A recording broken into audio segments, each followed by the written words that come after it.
Hi everyone, it's Toni here.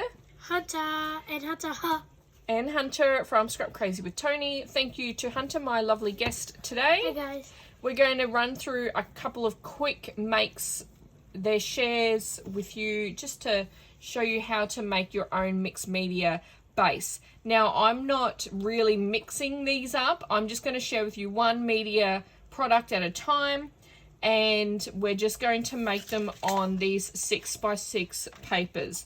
Hunter's going to be doing some, I'm going to be doing some. We've got about 7 to run through: drawing, spray, stencils, stamp, ink pads, alcohol inks, and modelling paste. So Hunter, which one would you like to do first? This one. The stenciling one? Rightio. Yeah. So Hunter's going to do the stenciling one. Now, these products you can get from anywhere. Every shop will have them. And Hunter's just going to do a quick demo on how to make your own base with some stencils. Of course, holding your stencil nice and still.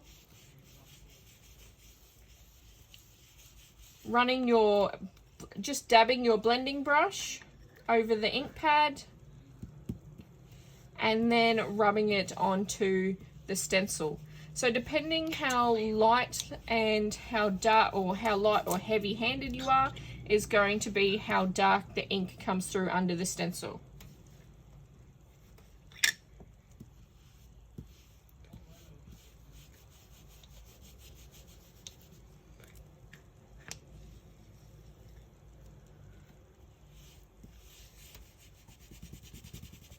Excellent. Excellent. Okay, so do you want to... No, that's enough. Lift that up and give us a look.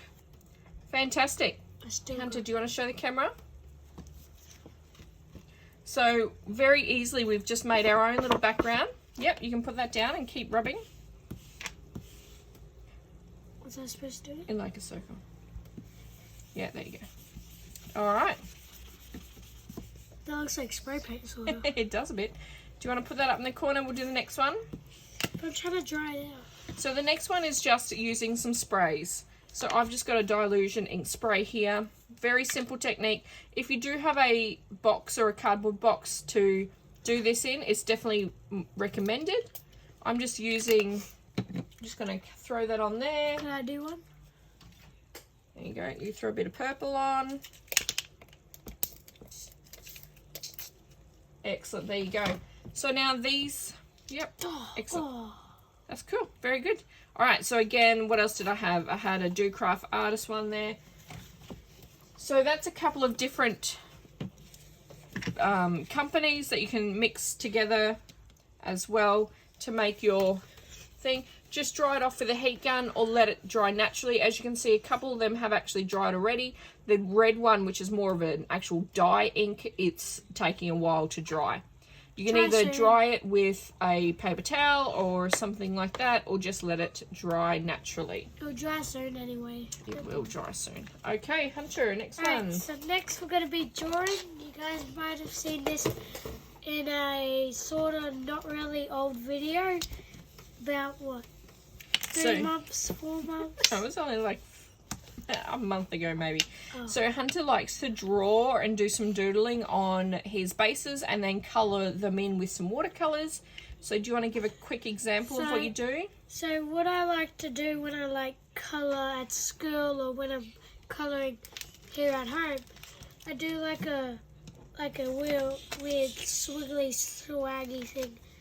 So as you see, I've done that, and then I'll do another one, and then you're like, nope, just joking, going over here, and then you're like, swiggly swag, and then sometimes I'll be doing straight lines, but then I'll go swiggly swag again, and it will keep on going. Like, who knows, I could go all the way over here, and that's probably the longest one I've ever done.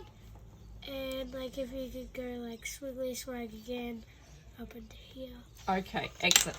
So basically it's just filling your piece of cardstock, your base, just with a whole bunch of doodles, lines, shapes, anything like that, and then just colouring in them. So Hunter's not going to colour in this entire piece. He's just going to give you an example of what he does, but you of course can use any sort of pens or colouring in medium that you would like.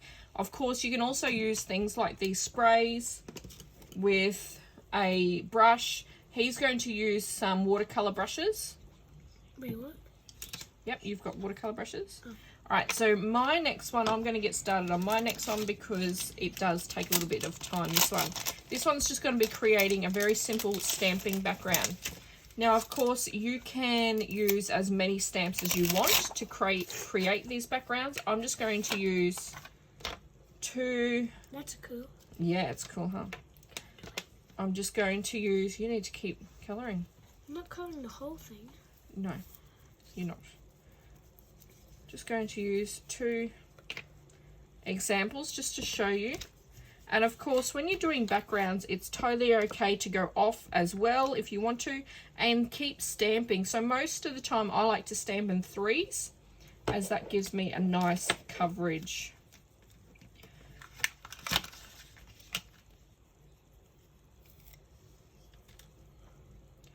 Going to grab an extra stamp.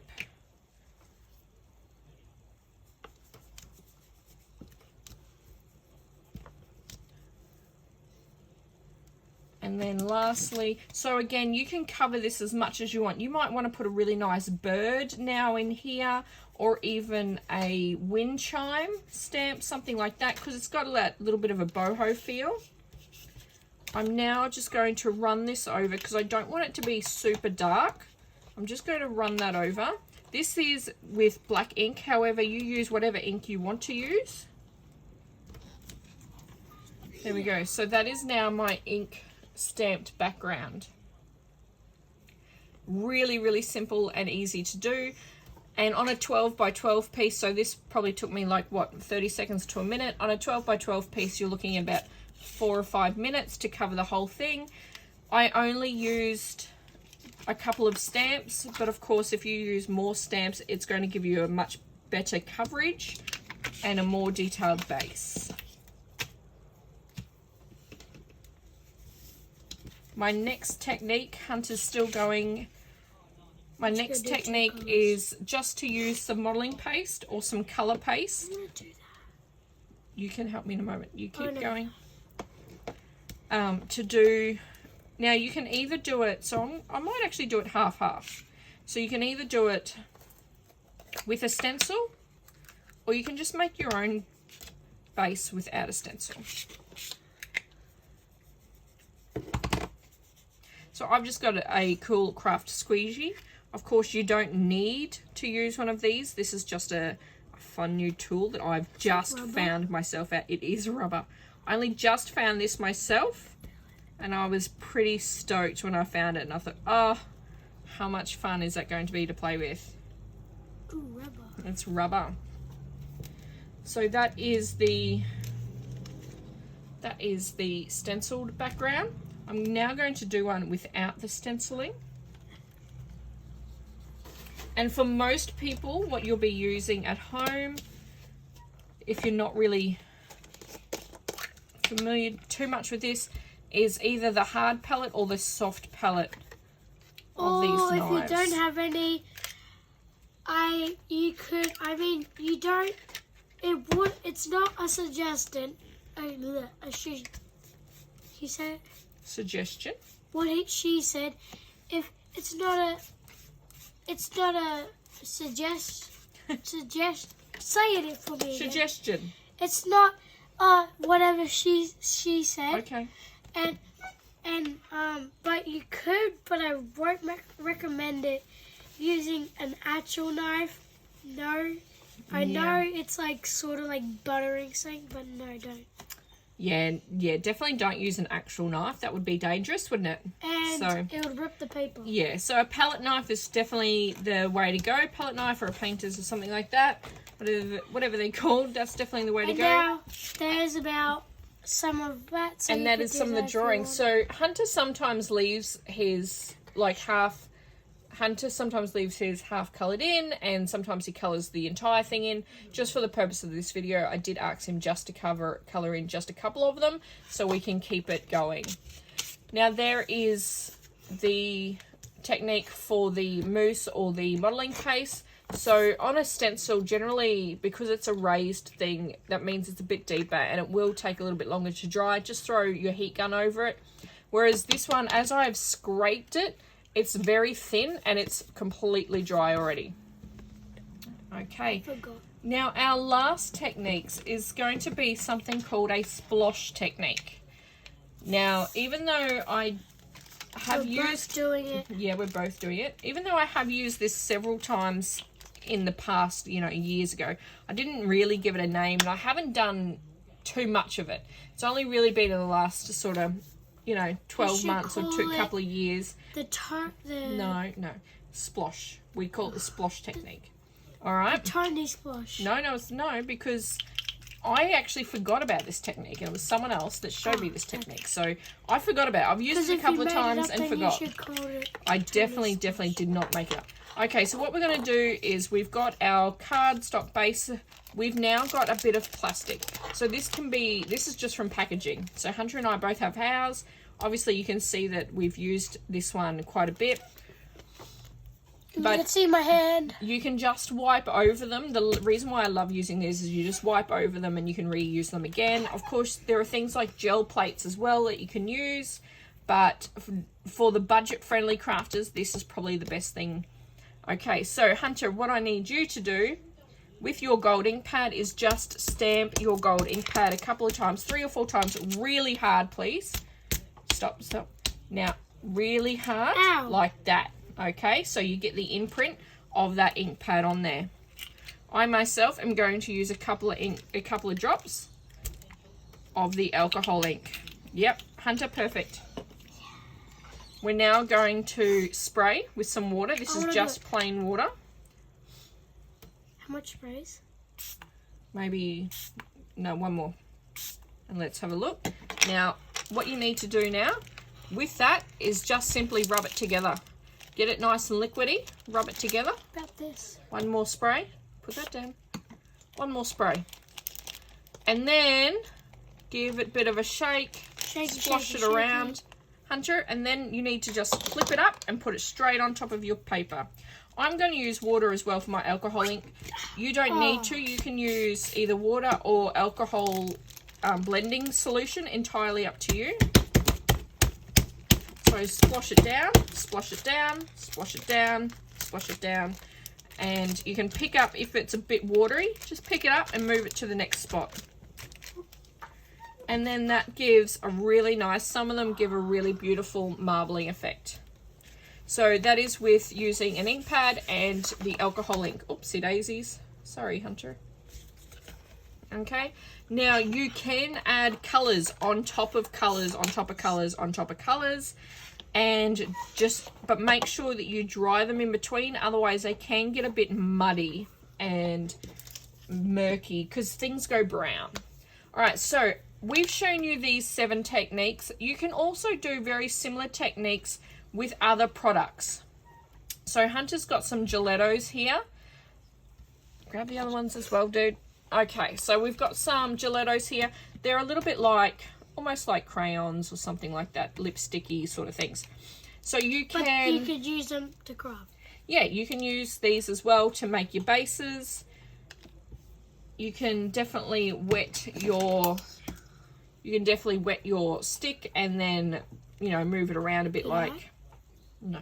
A bit like, you know, painting or watercolors or something like that. Please don't do that. You're going to ruin that, and please don't do that.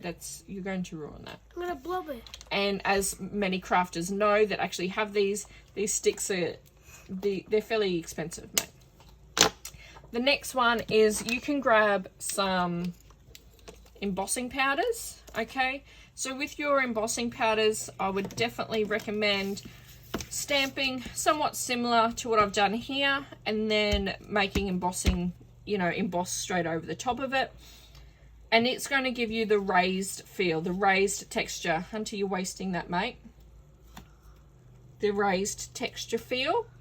And that'll add the extra element to your base. It also means that because it's embossing powder, and once you heat set it, once it's done and on there, you can then put things over the top. And generally, most of the time, the heat set emboss will actually what's the word? It will reject anything going over the top. So it once you know, if you put something over the top, you can wipe it away and your embossed image will stay the same when the areas around it have then changed. The same for some color shimmer dust. You can simply wet them or put them into your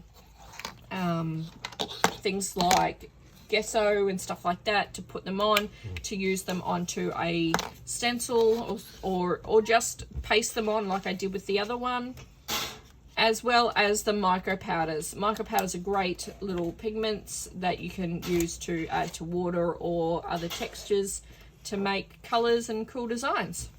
So that's us. We have the 7 techniques and the products, and thank you very much for joining us. So it's just a quick little example and show and tell and a little play. As you can see, Hunter does just play. He sort of does what he wants. But yeah, so that's us. Of course, this is just one, you know, we've only shown one on these. When you do mixed media, that is when you mix it up. So you put layer on layer on layer and really go to town and have a bit of fun. Another really fun thing is to add glitter on top of some of these things while they're still wet, or you can add a bit of glue or even spray and then put some glitter on top as well. All right, so that's it from us, I think, today. Thank you so much for coming. Bye, guys. Thank you very much to Hunter for joining me and helping me do these things. As you can see, these are kid-friendly techniques as well. So not only is it fun for adults to have a bit of a play, but the kids can enjoy it as well. All right, until next time, bye. Bye.